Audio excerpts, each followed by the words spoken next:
এখন কথা বলবো, বেসিকলি কথা অনেক কিছু নিয়ে বলা যায়। আমার এক্সপেকটেশন ফ্রান্স এবং নরওয়ের ম্যাচটার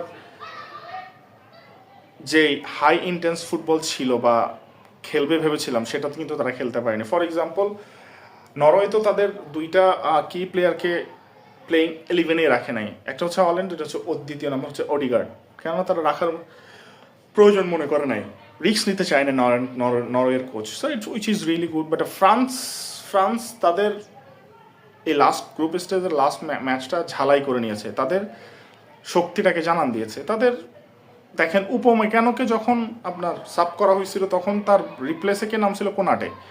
সো আলটিমেটলি ওলিসে এবং ডেম্বেলের রিপ্লেসমেন্টকে ছেক্রিয়ার ডুও। আপনি কি ব্যাপারটা বুঝতেছেন? আর আমার কাছে মনে হচ্ছে, এটা আমার পয়েন্ট অফ ভিউ, যে বারকোলা এবং এমবাপ্পের স্পিড সমানে সমান, দুজনই খুব speedy footballer, to be very honest. হ্যাঁ, তো সেই পয়েন্ট অফ ভিউ থেকে ছেক্রিকেও নামাইছে, ছেক্রি অর ছেরকি, আই ডোন্ট নো।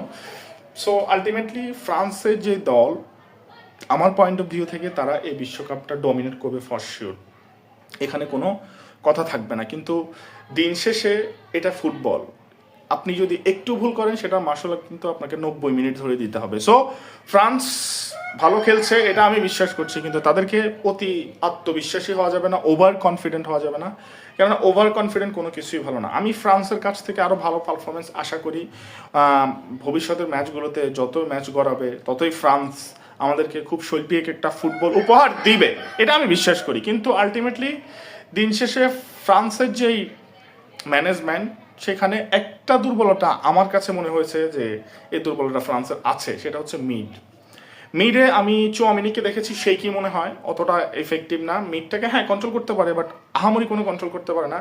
আমার কাছে ফ্রান্সের মিডের চাইতে ব্রাজিলের মিডটাকে আমি এগিয়ে রাখবো, to be very honest, as a Brazilian fan হিসাবে।